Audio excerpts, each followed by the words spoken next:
Welcome. It's House of the Dragon time.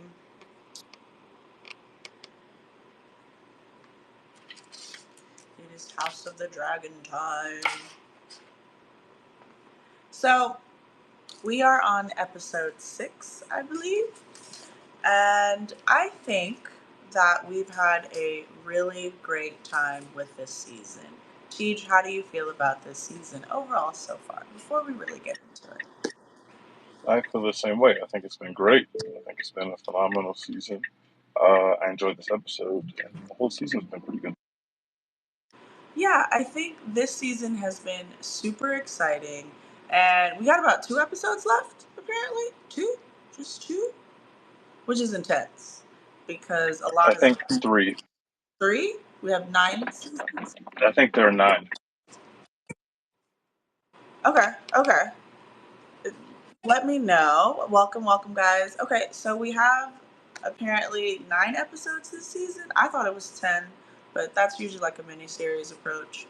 But so this episode was really exciting because, as we discussed last time, very, very affirming. Our spaces are always on YouTube, guys. Always feel free to look back and see what people were talking about last week to see how correct or incorrect we were this week. Usually I'm correct because, this is what we watch. We're here for a reason.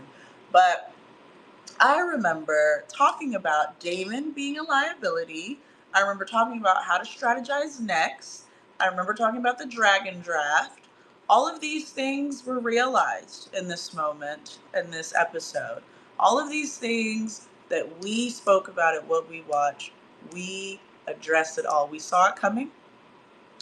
But let's talk about what's hot right now. Because what's hot right now is the sea smoke chatter, the sea smoke choosing, the sea smoke supremacy, which is why I wanted to talk today. So, Matt, welcome. So glad you're here.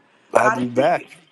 how do you feel about the season overall so far? And then tell me about the hottest conversation, the best tweets coming from Sea Smoke and the Dragon Draft.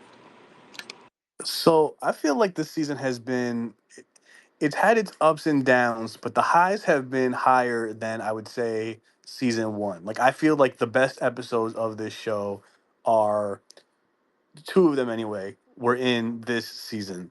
I think we're starting to finally, and I'm of course referring to the episode where it was Melis and how that one ended. The week following, my brain doesn't work well enough to recall details from that far back. That feels like it was a long time ago, but you get the idea. But then at the same time, we've also had some things that have dragged on as this whole Harrenhal plot, right? It's had a lot. It started off very promising, but it feels like it's gone on for maybe 2 episodes too long. It seems as if it's just kind of. I know they're building up something, and we're starting to see the payoff, especially those last two scenes where we saw a nice flashback to Viserys' reign, and we got to see. I had totally forgotten, by the way, about Air for a Day, right? Like, I don't know if you guys had remembered it, if that was still fresh in your mind, but to see, it's like, oh, he might not have been happy about his brother saying Air for a Day regarding his infant son, passing away. Like, you kind of get let into these moments that it was flushed away by time, and until that point, I thought my prediction from 2 weeks ago, where I said that, oh, Damon is going to come back and he's going to be more chilled out with like his goals are going to be aligned. He's going to be there to Mhm. serve Rhaenyra. I was like, oh, okay, so I was wrong. He's there to be the king, and And everyone he's forget what. failing, Right, failing on top of it. So not only was I failing like we talked oh, about last week. But I want to engage with you real quick, if I may. sure.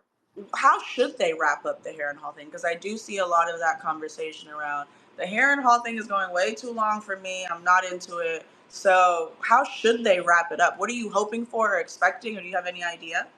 So for me, it's not really. I don't think it's how, because I think what they're doing now, like I said, those last two scenes where we got the throwback to seeing the reign of Viserys, right? Like those were very emotional, and I started to see like, oh, okay, they're closing the loop now. We're starting to see now Damon is kind of being purified of his own desires to be king, this, that, and whatever. It for me, it's more just the pacing, because what we have is the Greens are very interesting. They're scheming and conniving over there. The Blacks are kind of just like, okay, we are struggling to figure out what we want. Rhaenyra is not feeling respected, and then, we kind of have like this filler arc where every time we cut to Harrenhal, it's kind of like a break in the action, intermission. Everyone go grab your, popcorn. And like, it's not that it's not interesting, it's that it slows down the advancement of the story. And that was a long episode too. It was like an hour and 35 minutes or something like that. So I think when it comes to Right. that, they're wrapping it up now, I think. And I think we're going to see Damon. We're going to get the Damon Aemon Super Bowl, whatever you want to call that one. And I think now we're starting to see that it's not just random visions he's having. He is being purged of his, desires to be the king and his ego and his trauma and all that shit. So I think now we're going to start to see a resolution happen much quicker. It's like I said, it's not really that it's happening. It's just the pacing of it is way.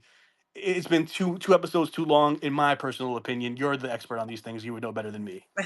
I don't claim to be an expert. I may be pretty damn good at what I do. I just am one. I don't need to claim it. No, I really understand what you're saying because when I was watching this episode, not one of my favorite episodes, but we had some dragons in it, so it was really exciting. As long as my favorite characters, which are all 40 dragons before any of the other characters are in it, it's a great episode. But yeah, I think the Harrenhal thing with Damon, again, it only bothers me because, like I said, I knew this was like a thing. Like, he's a liability. I'm over it. Like, I'm over these men that I've said so many times don't bring anything to the table. Don't. I think Angela was it that said last time, you don't make things right with the women, or Jess, whoever it was, you don't make things right with the women in your life, you're gonna be going crazy. You're actually getting poisoned by a woman right now. And so I'm kind of over this Damon thing, not because it's not a great storyline, but because if you're gonna fail, I need you to fail quickly.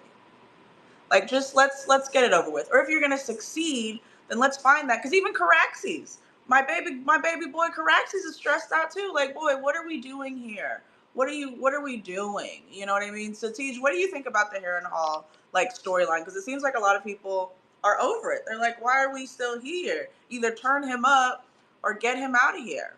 I totally understand if people feel like Caraxes and are ready to go elsewhere, but I haven't felt that way, to be honest. I'm not in a rush. I know that the source material is pretty small, so the fact that we're extending this out into 3, maybe 4 seasons of TV is fun for me, and these are kind of the things that you have to do. And I'm really enjoying seeing the parts of the cast from last year pulling up. I mean, I enjoyed seeing Millie Alcock pull up. I enjoyed seeing Patty Constantine this week. So I've kind of really been into it, and I know that there's going to be a payoff for it. And it looks like there's a lot of bad things coming his way in terms of two whole green factions coming his way, let alone Rhaenyra's small council guy also headed up there. So I understand why people feel that, but I haven't been sitting watching the show thinking, damn, another Harrenhal scene with Damon. I think Atlas Rivers is like mysterious enough to where it's keeping my attention and the way that he interacts with the other people there. I've kind of been into it, so I haven't really grown tired of it, if I'm being honest. She's really interesting, by the way. Like, she's been one of the saving graces of the Harrenhal cutaways, right? Like, she's been, and I think she's gonna have payoff later down the line, also. I appreciate you saying that. I think I'm somewhere in the middle. Like I said, they're not my most favorite scenes, honestly. Again, not necessarily because I have a problem with them, in that sense. But again, I'm just like, let's fail him quickly. I think my issue with the Harrenhal scenes specifically is that we've seen the power of witches in Game of Thrones, and I know that's so disingenuous to continue to go back and judge from like a television perspective the Game of Thrones realm versus this. It's always hard, but that's what happens when you make a spin-off or a sequel or a prequel or whatever you do with these kind of really successful shows or films. But for me, I'm like, I've seen the witches go crazy, and this one's not doing it for me. I'm not gonna lie to you, the acting is on par, it's perfect. I'm never taken out of a scene necessarily, but I'm just not like, I've seen the witches go crazy, and this one seems to be taking her sweet time. And yeah, we're going across multiple episodes with this, and I am If I focused. may, she may have euthanized a lord in this episode, right? Like, She's that is done the quite a implication. bit without us like actually seeing it, and I think that I appreciate that. Like, she's done quite a bit without us actually seeing it. Maybe that's why. Maybe I'm just a sicko, which I'm definitely a sicko. If you're But I gonna kill someone, do it on camera. I mean, show me what you're doing, because right now I'm just seeing the remnants, I'm seeing the effects, and I don't get to see the sicko stuff like happen in real time. And so while we're sitting there in Harrenhal, I feel like we should be more focused on Rhaenyra And Allison, oh my gosh, Olivia Cook, I'm not over it. I'm never gonna get over you. I'm never gonna get over how crazy you're going in this show. And so I'm just like, I don't know. Damon, I kind of tweeted it. I think in what we watch, please pull up some tweets, some of the most popular tweets. If you type in Sea Smoke, the top tweets will come up. But all my thing is about Damon is he's getting wrinkly. He needs Botox. He's looking crazy. Um, I feel like we're just getting a little too much of Damon, and he's really fallen off. And I think Team Black has power because we're hotter. Is Team Black hotter than Team Green? I think so. Team Black is harder than Team Green. Now, Team Green does have One-Eyed Eamon, who looks sexy in certain moments. I think when he's just really vicious, which is like my villain apologist moments. All right, Bruce didn't like that. So come up to the stage, Bruce. Thank you. Tell me how you're feeling about the Heron Hall and the Sea Smoke. I feel like we got a little bit away from the Sea Smoke approach, which was a beautiful storyline. And so go ahead, talk to me about how you feel about Heron Hall and Damon. And when are we going to get the payoff? Yeah, I'm not sure when we're going to get the payoff and if past seasons are any indication of how the pacing of this is going to go. I'm more than sure we're going to either be left with a cliffhanger or we're going to just get paid off right at the end. Sea Smoke, that situation, you know, I have so much love for the snows, the rivers, and the sands. The little bastard children. Um, I, I truly do believe that he mounted Sea Smoke, and that he's the writer that they're looking for. Um, I thought it was really interesting that his older brother was shaving his head and his hair was coming out blonde, and I was like, hmm. The other one didn't have blonde hair, so it was like, is he dyeing it or like how does that work? But yeah, someone also brought up that the wild dragon might be claimed too. That's in the veil. So I don't know what's going on over there, but definitely Yeah. Sea Smoke. I think old boy is on Sea Smoke, and I like that. Yeah, we kind of gently alluded to the Sea Smoke, moment that we got. I mean, obviously, she tried to put a white man on Sea Smoke, and Sea Smoke was like, "What are you, girl? Absolutely not." Um, and so we got the moment where, if you remember, Alan,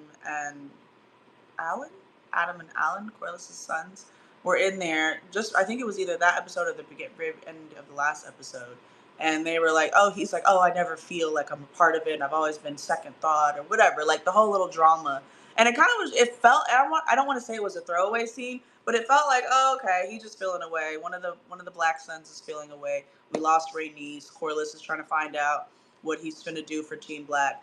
But then it mattered. It mattered that Adam felt left out. Like that was very triumphant. So not only did Sea Smoke give us this beautiful scene, and we had all these great jokes about it, which is what makes what we watch and all this great film and television conversations that we have. I absolutely love it. But it alluded to that and it made that triumphant scene for Adam that much more, you know, for me personally that much more impactful and that much more exciting because he was just talking about how dang I'm like the black sheep, like no one really wants to do anything with me. So the Sea Smoke was really fun. The wild dragon in the veil, I don't know how to feel about that dragon because yeah, I feel like there's so many theories around that dragon. I kind of like the idea that it's a wild dragon and we don't know, and he or she or it kind of wants to be on its own.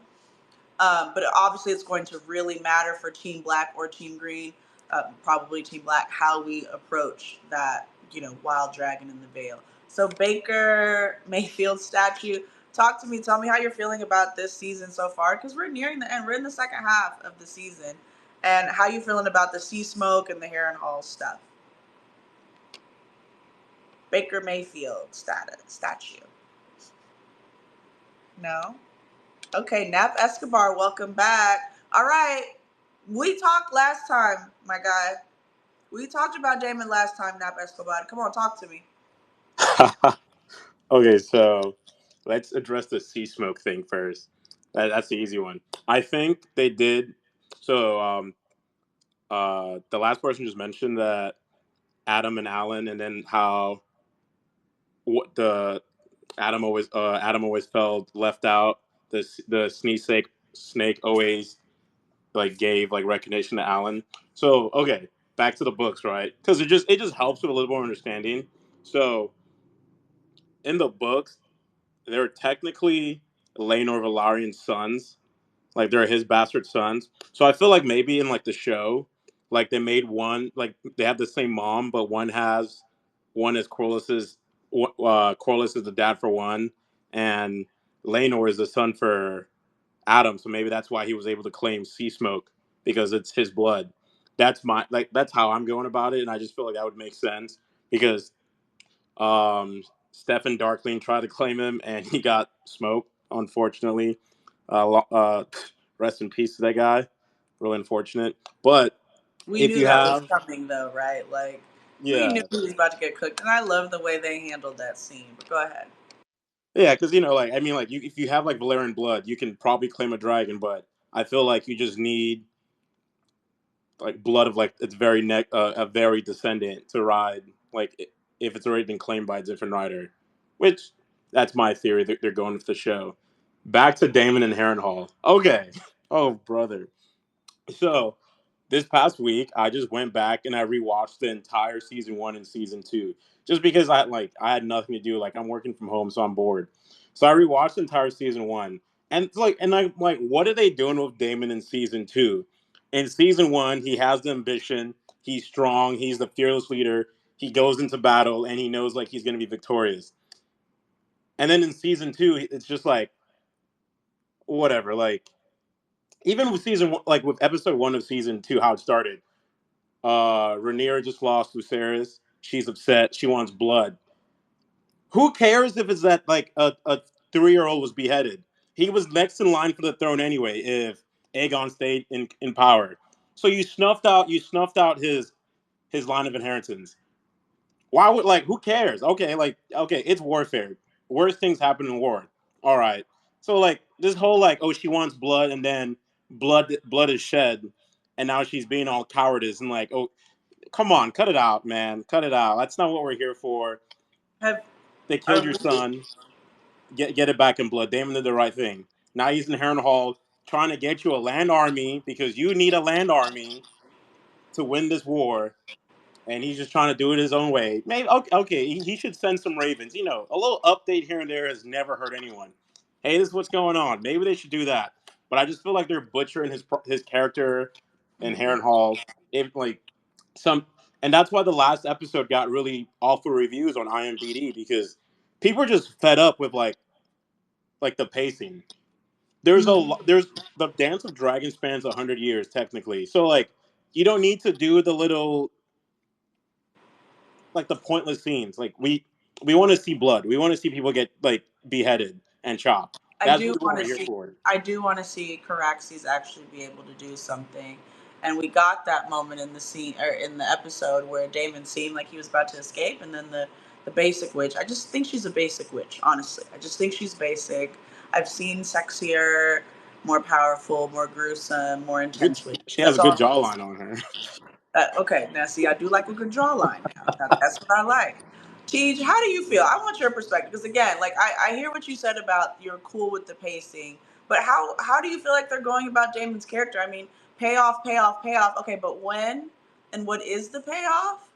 I mean, like, what are you guys anticipating, right? Because Tej, you've referenced again the Super Bowl, but like, why are we still here? Like, what do you think is going to happen? Do you think he's going to kill everyone in Harrenhal? Do you think he's going to like what are we getting out of this? Because Nap Escobar, you are over here, and now you've shaded Rhaenyra and her ability to rule. And I'm really sick of this. I'm sick of it that you're finding these ways to defend Damon. But Tej, what do you think about what Nap Escobar just said? I think two things. One, I think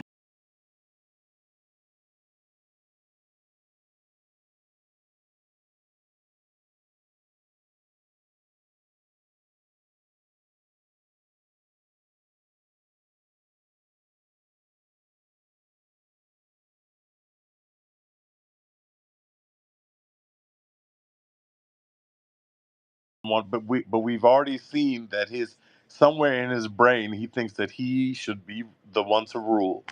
And on the other hand, he has this relationship with his niece, who he realizes has a better claim, but was still a claim that he feels like was taken from him. And I think that it makes so much sense to bring us back to these things in the past, i.e., Air for a Day, because there's such high stakes on whatever happens with him and Rhaenyra.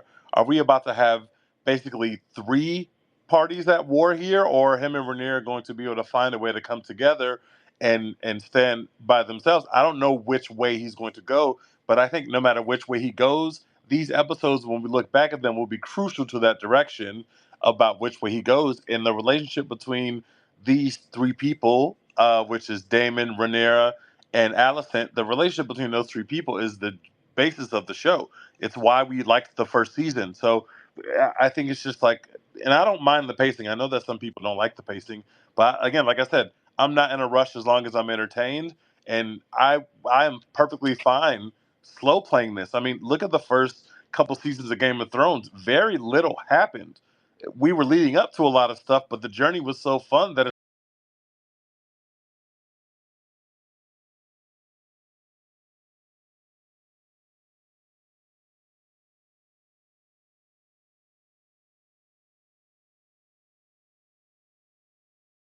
even how much of a mess Game of Thrones was at the end. But I feel pretty confident about where we are, especially because the source material for this entire story is there, and they're adding around it. But there's an ending to this story. It's not like Game of Thrones where there's no IP that gives us a roadmap of how to end our story. So I've been fine with it. Here's my issue. I'm gonna push back on one thing you said. Just because in season one we cared about the Alicent Damon Rhaenyra relationship doesn't mean that that needs to permeate in this season. And if that is going to be something that we're committed to, then to like look at the way that Rhaenyra and Alicent we show the dissension between them two. Look at how effective that is. Look how exciting that is. We get a moment where Rhaenyra pulls out a knife on her and like figures, and like they have this whole moment in the Team Green. Was it King's Landing? No, that's Dragonstone. Where is that? No, it's in King's Where's that? Landing. There's King's Landing, right? Okay. And so, like for me, okay, so if Damon is this important, if we're gonna get the Damon Aemon, if we're gonna get a three-party system, like if we're gonna get that, then give me more to care about. The only lines we get outside of Damon's isolation and just acid trip and Harrenhal is Rhaenyra going back and Damon, Damon, Damon. If people don't stop talking to me about Damon, Damon, Damon, Damon, Damon, I'm like, girl, I feel you. I'm in the same boat. But also, like, what are we doing? Like, Nap Escobar, I feel you. Send some ravens. Okay, Damon sends some ravens. Or Rhaenyra sends somebody over there. What happened to the dude she was going to send over there, right? He didn't make it Like, yet. he didn't make it yet. And so I'm just like, I don't it, know. I don't it, know. I don't. that was I, at the end of this episode. He left at the end of the episode. so I feel like I'm not as frustrated with the pacing. Again, it's just not my favorite scene. I don't have a problem with them Okay, can specifically. I add But something? yeah, With what go ahead. Go ahead. T just said, he said that Damon. Okay, so I will take back a little what I said.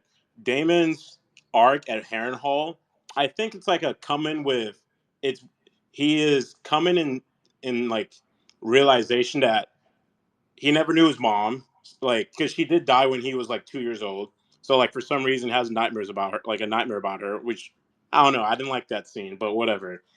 Uh, Everyone has a different taste for tea.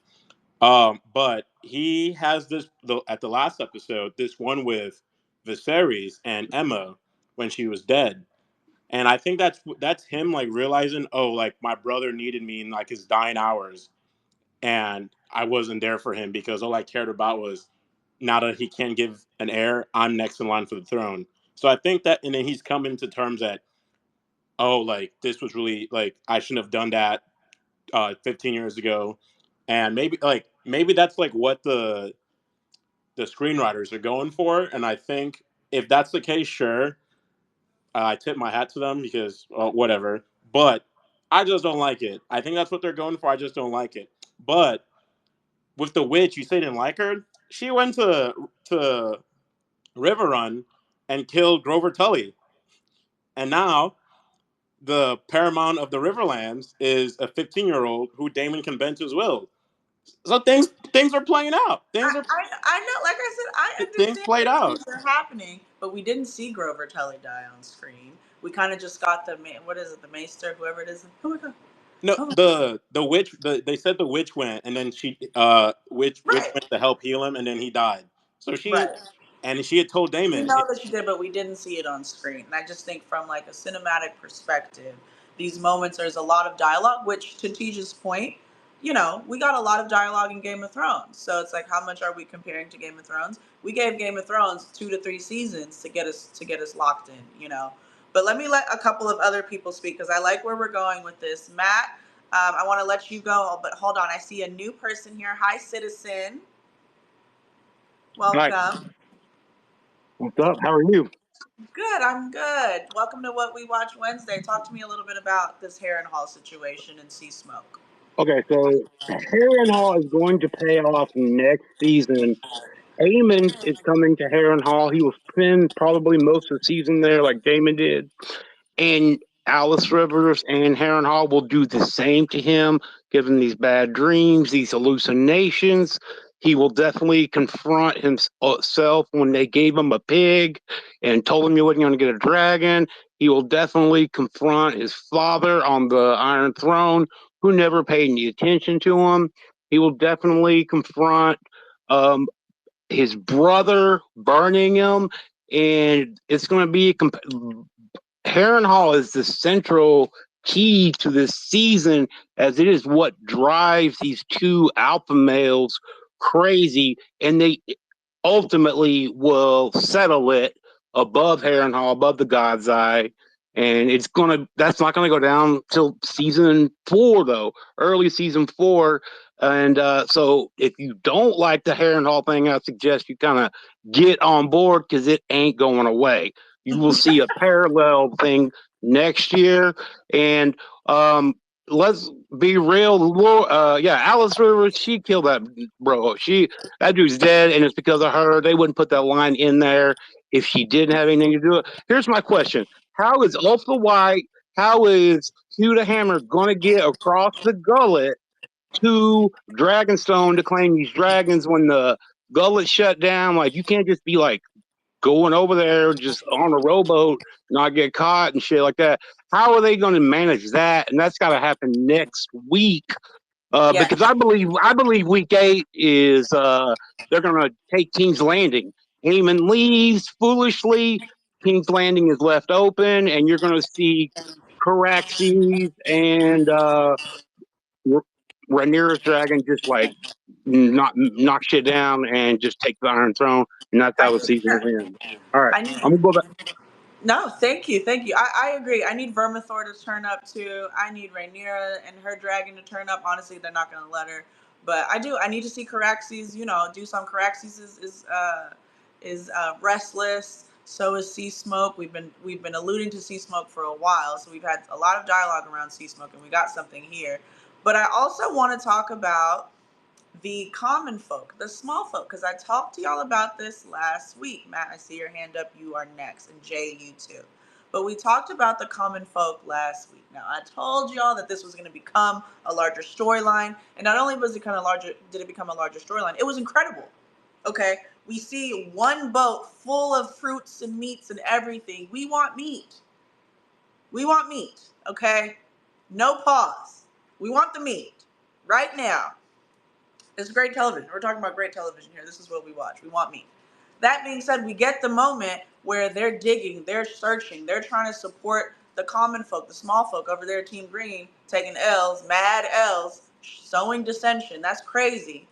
And then we pan up and we see there's mad boats. Oh, so Rhaenyra, that gift was not just a small like token. That was like, we are supporting your whole people. The reason why your people are good is because of us. That's intense. That is an intense scene. I love that. Matt, what did you think about that? And then Jay, you're next. Well, before our friend came up here and rattled off just like 72 spoilers, about that scene, I forget. I was gonna not argue, but I was gonna give Tej a rebuttal, but I'll argue with him throughout the week. Uh, I thought that was I didn't see that coming, and I think Massaria wins MVP of the week because of it. You know, they never really let us in on it, and I think we all were meant to feel a little bit like the son's name is not is it Jace, the one who's there and he's like you're my queen even though you're my mom. You know that one, that son. I think we're supposed to kind of feel a little bit like him in the sense that we're normally privy to these plans or we're at least given a hint of something. We never see this coming, and it's just kind of when you see like those boats come into King's Landing and you see the flag of the black team on them, my first thought went to my first mind. I can speak. My first thought went to Game of Thrones when it was like wildfire or like something else on the show. I'm like, oh, are they? Is it weapons? Is it ammunition? Is it something flammable? No, it's just straight up food. And then when you see them riding, you see they're throwing fish at Allison, and they're calling Allison's daughter the Fish Queen and all this. And you realize that okay, the only person who had any kind of care or knowledge about what the small folk were going through was Aegon. And Aegon we think of as kind of like a piece of shit, not really a good king, not really someone who cares about anyone. But we've seen little hints of him being like, oh, okay, you know what? We promised this guy we'll give him pay for his goats or we'll, reimburse him. We should do that. Oh, we can't do that because we promised someone else that amount. I don't know how to like his intentions are right. He said that his victory will be on the backs of the small folk. Unfortunately, he's not really in charge anymore. It's now Amon, who's not really Amon Green of the Golden State Warriors. He's the one who's in charge at the moment, and he seems to not really give a shit. Because when they bring up, hey, the small folk are growing restless, he kind of waves it off like, why is that my problem? I'm, hand of the king or whatever. I'm the king standing. I'm basically the king, and if the king says he remembers anything about what happened above the clouds, I'm gonna, finish the job, and we're gonna keep him here like Hector Salamanca in a state of like not fully.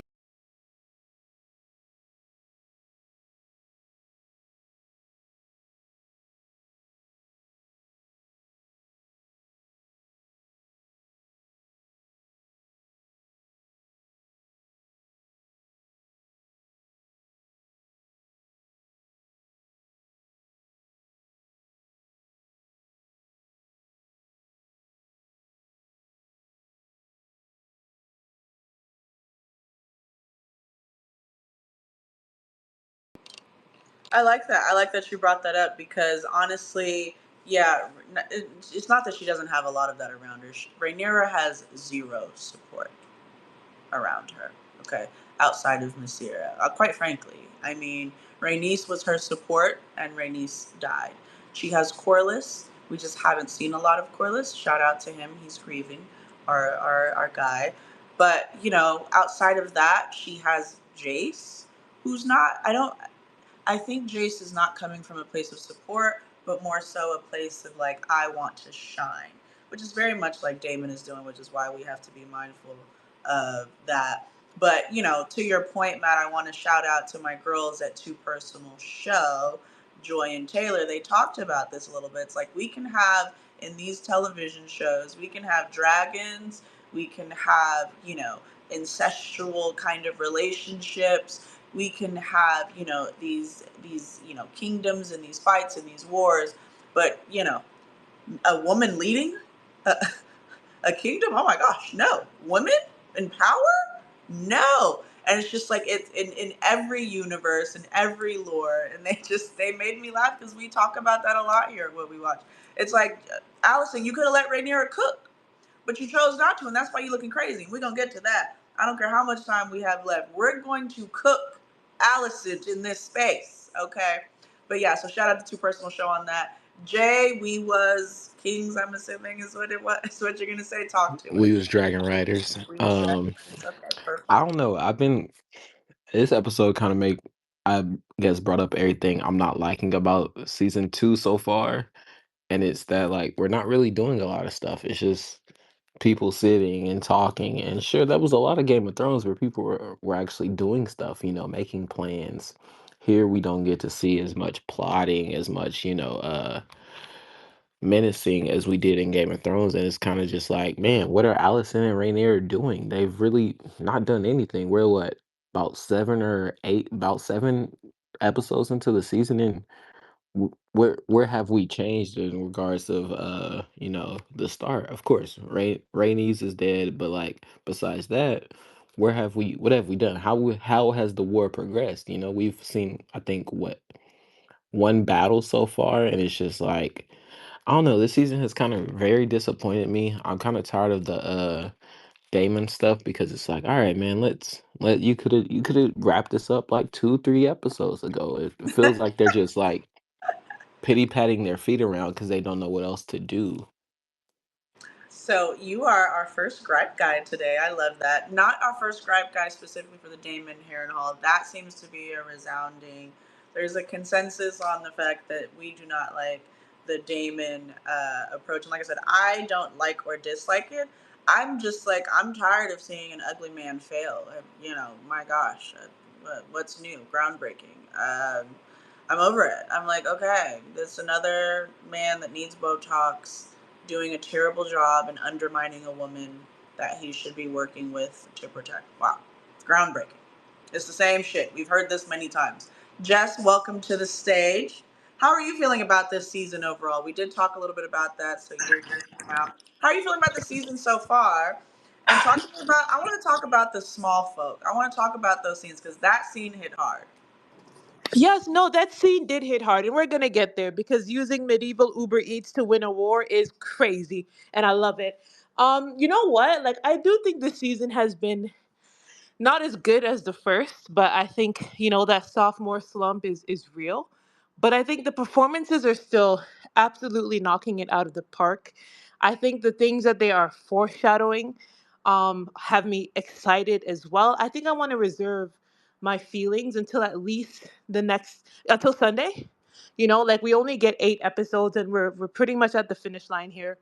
But I feel like the from here on out we're gonna be knocking it out the park. I mean, C Smoke said, I hear you guys are talking about black jobs. So let me go to my river folks. Let's talk about it. You know what I'm saying? I hear we're talking about what's going on, you know what I'm saying, with black jobs. And that's who I need as my rider. So let me go find my guy right there. That's gonna be exciting. That seems really, really cool. And I like where we're going. The war is heating up again, using Uber Eats as a mind game to you know what I'm saying, like, have Team Green off their heels was absolutely brilliant. And I'm excited to see what happens now that Rhaenyra is using Jace's advice. We're having some more people who are going to be riding those dragons. The fact that they had what did she say, like three? They had three other dragons under that floorboard that they weren't even considering, with Vhagar just out there wreaking havoc. Like, that didn't come up like the first minute of season one. Like, when you find out that your I'm son has been telling you, eaten by a dragon, and you have three under there, and you don't consider what to do with them. But anyways, we um, got all this cap right? space. We That's got all this crazy. cap space. We got all these dragons. We got all this money to spend, and y'all ain't got no star players. Yeah, that's crazy. But again, The team crazy. That's crazy. but that's the thing though, right? Because C Smoke said we do have star players. They're not here. They're not Yeah, here we right now. So we let need me a new go and find, GM. We need a like, new what I'm saying. GM. Those star players, I guess, again, black jobs on the resume. Let's go over there and find my star players. So that's super exciting. But yeah, again, like, I don't disagree with Gripe Guy. I really don't. I think he's raising some valid points. But I want to at least give them an opportunity to see it through, because I do think we're gonna get somewhere that's been really exciting. There's moments already that I've seen this season that have impressed me, like, tremendously, and so, like, they've gotten the benefit of the doubt for me to at least see it through. Here's my thing. Team Black run and and Tej, please speak after this. Team Black is here, right? And we are at the forefront with Rhaenyra. We've got Rhaenyra's support is Jace and Mysaria right now. Like, those are the people that she trusts the most. I don't understand why Team Black has Rhaenyra and Mysaria, spoiler alert, kissing and carrying on, and still somehow doing much better than Team Green. All right, Rhaenyra, this is my first issue with you. I support homosexuality. I want to be very clear. This criticism is not coming from that. It is coming from the sheer disconnect. All right, you're giving Alicent vibes, Rhaenyra. Focus. All right, we have a Dragon Rider draft. Okay, you have found your Sir Kristen Cole, and it's your Sir Christina Cole. I don't want you to have a Sir Christina Cole. This sex ruins things, guys. You've got to stay focused. We've got a war to. I had a real problem with that, guys. We could have left that scene out. I had a real problem with it. Not. I am an ally. I, I support homosexuality. I just need Rhaenyra to focus, because let me tell you about Team Green. Team Green is over there. They got a burnt Pop-Tart sitting in the bed, shook. Okay?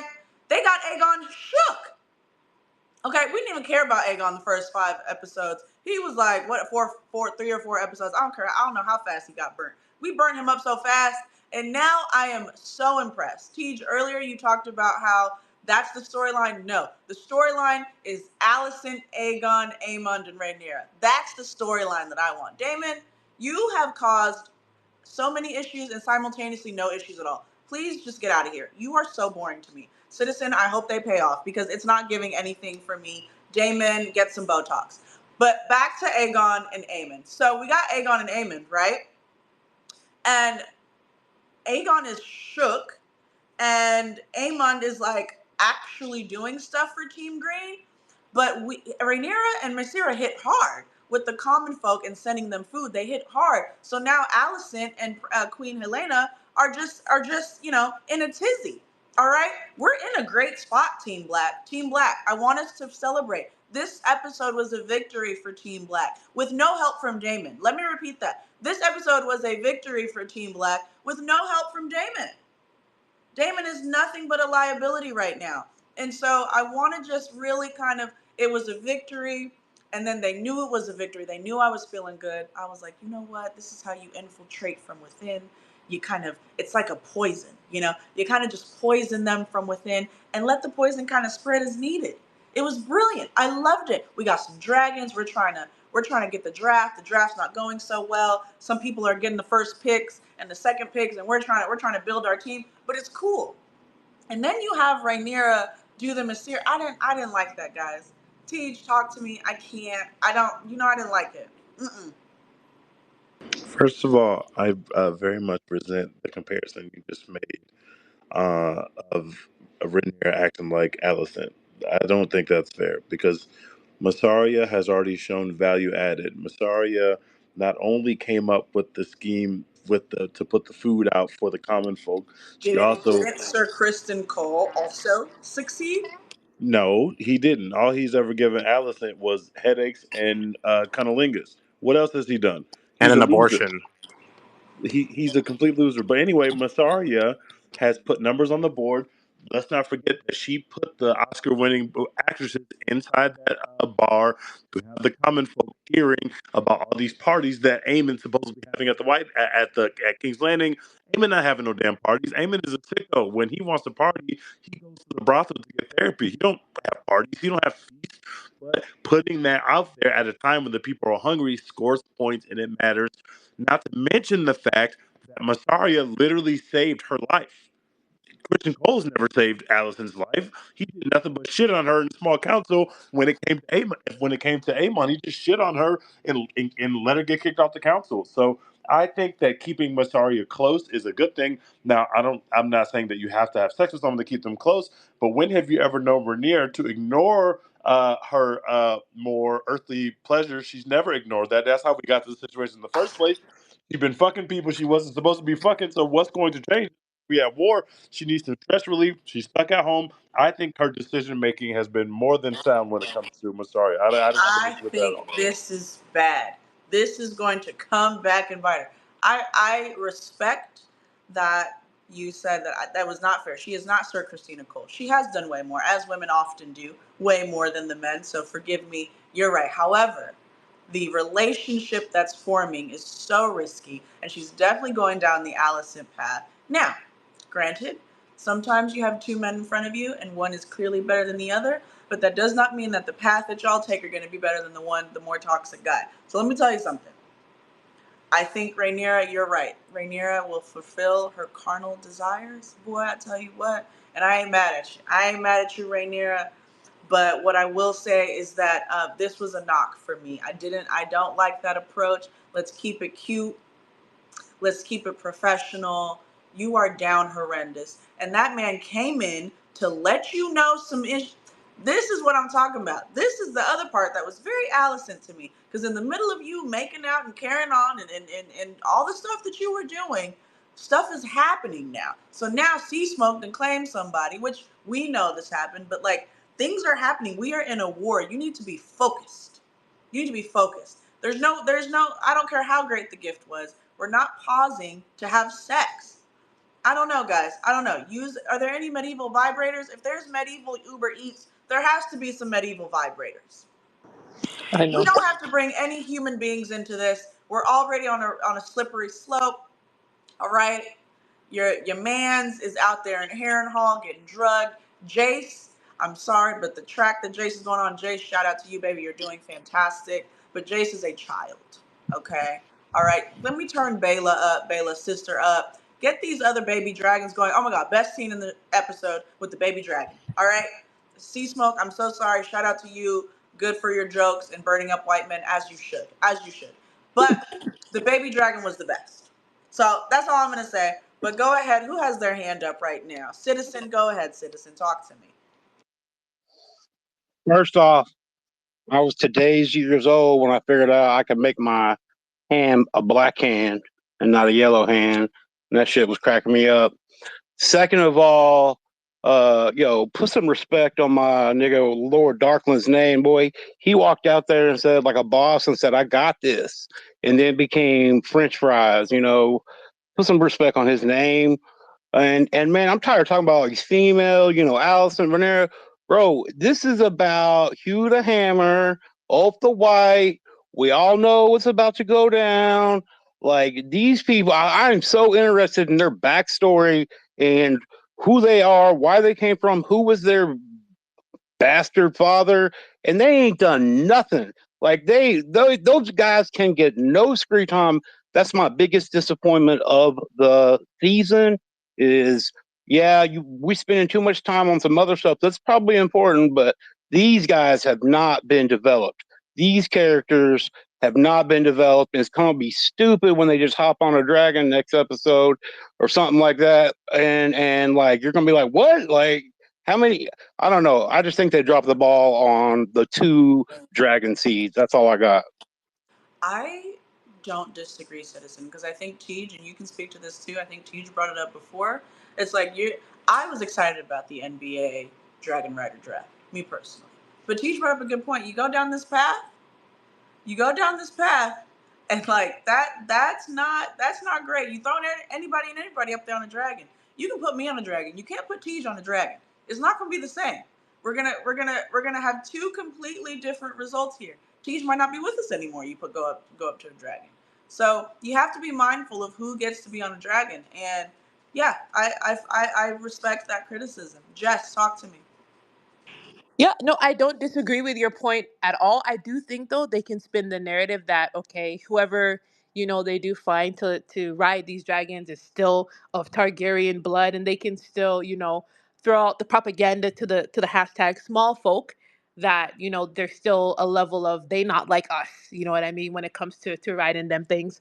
Also to your point about your beef with Rhaenyra and the distractions. I feel you, but my biggest beef about it all is why was she standing like that when she got caught? Why was she so awkward? I thought she was cooler than that. I thought my queen had more swag than that. When Let me talk homeboy to you walked about into the this. room, why was her back to the door and the wall, head down, shoulders hunched, looking mad weird? Like, girl, when you get caught in a compromised position, you play it off. This one, What this was that? That was crazy. She looked this she is looked what I'm insane. talking about. She looked Yes, insane. So Jess. I'm with you In on that that. whole scene, she looked crazy. Go ahead. Go ahead. She looked I mad. She have looked I have to mad. speak now. She looked mad, bro. And then I will say, one of my favorite moments of this episode, because you brought up, somebody brought up, you know, hashtag our fallen king, our barbecue rotisserie chicken ass king. on that milk of the poppy right now. The Lucerys, like my weird medieval wiki feats dude. That scene where he was basically telling Aegon to lock in, to get focused, when he pulled, the mask off the whole facade and said, your brother did you dirty. I know it, you know it, and it hurts right now, and they'll laugh at you and they'll make fun of you, and it's gonna be hard, my guy, but you gotta lock in. You gotta absolutely lock in. I like that. I don't think we had that scene in that moment for no reason. I think something fun and interesting is going to come from that, because I don't know if it was just me, but I absolutely thought when Aemond went to check in on his brother, as opposed to just like, throwing vague threats his way and kind of shoving the ball in his chest and asking, "What do you remember?" I was half expecting for there to be pillows on the head, daggers through the burnt skin to finish him out. Like, I thought he was actually going to just kill him right then and there. So Lucerys coming in and basically telling Aegon to lock in, because it's about to get tricky. I thought was really interesting, and I also like that we're following the blacksmith, like that dude with his family and his poor sick daughter. Like, I don't know if anybody else has noticed, but like the fact that we're following this man and his wife His specifically, name is his name is Hugh, and I've been singing his Hugh. praises the entire time. I love Yeah, that storyline. Thank you yeah, for bringing. I but love it. I think it's not for no reason that we're following him. I think something interesting is going to come from him as well. Like, I see like a climax happening there, a bubbling over of just frustration, and him being in the dire situation and locked in, and he's owed this money and he hasn't gotten it, and his wife is looking at him like, "Well, what you gonna do?" And he's punching people in the square for the Uber Eats that Rhaenyra sent. Like, it's crazy right now, and so I'm like I'm telling excited you. to see where that goes. But yeah, Rhaenyra also needs to lock in and focus up, because that was crazy the way she was Three, standing in the corner. That was crazy. three things. Number one, yes to Hugh. I'm telling you, the small folks subplot is not a subplot. It's major. It's a major determinant of this war and the outcome of this war. And I love how they're weaving Hugh and his family and his six daughters storyline into it. I love it. I'm pretty sure his name is Hugh. Secondly, I love Aemond, One-Eyed Aemond. I didn't care about him the first couple of episodes, and now I'm just so into him. I don't know what it is. Like, he's such a cool guy. Like, I like a guy that's completely unfazed. He's so manipulative. He's so terrible. He fired Allison. Mm.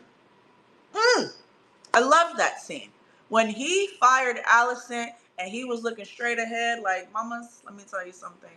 You did what you needed to do. We appreciate your service. We thank you for your service. It is no longer needed, baby girl. I I watched that scene about 2, 3 times. Okay, I was in Dallas watching that scene. I watched that scene about 2, 3 times. I I don't know, guys. Eamon has me right now. T just giving me a bunch of thumbs down, but I love me some Damon. That's number two. Number three, Jess, thank you. Tej, I stand on what I said and I did. Okay, but I hear you. Maybe Mysteria. The comparison that I shouldn't have made was Mysteria to Sir Kristen Cole. However, I stand on the Rhaenyra issue. Here's the moral of the story with the Rhaenyra thing. If you're going to move crazy, you have to know how to move crazy. You have to be dedicated to moving crazy. You have to know that you need to switch it on and off at any time and turn up on anybody and make sure that you're ready for any kind of news that comes in, which she kind of was. But like you said, Jess, you saw her kind of stuck with her head down. She's not in a good place. If you're gonna move crazy, if you're gonna be having sex and grief, you gotta be mindful, guys. A lot of us are not built for that. Just be grieving and depressed, and get you a medieval vibrator, okay? Get you a medieval something else. Get you a Game of Thrones go, okay? Because I don't, it's just not, it's too risky, because you're not built for that, okay? You're built for crying and isolating. That's what I'm built for. I'm built for crying and isolating. Rhaenyra, I feel you. But like going out and the sexuality and the shame that's gonna come, and you're not meticulous enough, you're not calculated enough, you're not supported enough in this. And Mysteria, you know who is that? You know who I am talking about? Mysteria used to this. Mysteria is absolutely used to the sexual attraction, all of that good stuff. She really is. So thank you, Jess. That's a good point. Tej, close us out, please. One, I would be an amazing dragon Dragon Rider. Uh, Two, if we want to criticize Rhaenyra for anything in this episode, we should be Deej, you're criticizing. you're cutting up a little bit. Can you move around or figure out, or is it just for me? Sorry. Guys? He's cutting up a lot. Go ahead. One, I would be an amazing dragon rider. Two, if we want to criticize Vernier for anything in this episode, it's thinking that a dragon cares about whether somebody is highborn or not. You see that she brought Darkland in and literally said, "You are noble and you have Valerian blood in you," but the dragon obviously don't care about where you're standing when it comes to your socioeconomic status, because we just saw that same dragon literally chase down a dude from the docks and say, "No, you're mine now. You're mine. You're gonna be paired with me now. I'm tired of waiting. I'm taking agency. I'm not waiting for y'all to bring a thousand bums down here when I know exactly who I want my rider to be. I want it to be somebody who is the brother of my previous rider, which makes some sense. And so I think that we should take that into account as well and not criticize her for her she chooses to kiss, because mind you, she didn't sleep with anybody yet. But we should be criticizing her for thinking that dragons care about whether someone is royal born. And three, I just want to turn up my black daughter, because that dragon out there who is probably sheep stealer is she's about to, she's about to get that dragon. I don't know that for sure, but I'm hoping that's where it's going, because she's already smarter than everybody, thinking, "Oh, y'all got a wild dragon around here, I'm about to get me a dragon." And that's going to be incredible content when we have yet another black dragon rider. And I'm here for all the black dragon riders, so turn that up. I agree. And that is our time. Tej, I still don't think you'd be a great dragon rider, but that's neither here nor there. I don't even know what dragon. Please tell me what dragon. Please tweet me and hashtag what we watch with what dragon would even really, kind of not burn y'all to a crisp. Okay. I'm going to have some good Tej bacon. It's going to be great. Um, Citizen, you might get cooked too, low key. Nap Escobar, you might not, because it seems like you really deep in this. But I don't know. A lot of y'all might get cooked. Me personally, I'm getting Vermithor or a Vagar. Me type person I am, I might take Vagar from Aemon. You feel me? But like y'all not really ready for that, and that's okay. But this has been What We Watch Wednesday. We have had a great time. This is season 2, episode 6 of House of the Dragon. We got episode 7 coming on Sunday. We back next Wednesday. And those of you that are coming to LA for my film festival on Kobe Day, August 24th, I promised you a discount code. The discount code is S.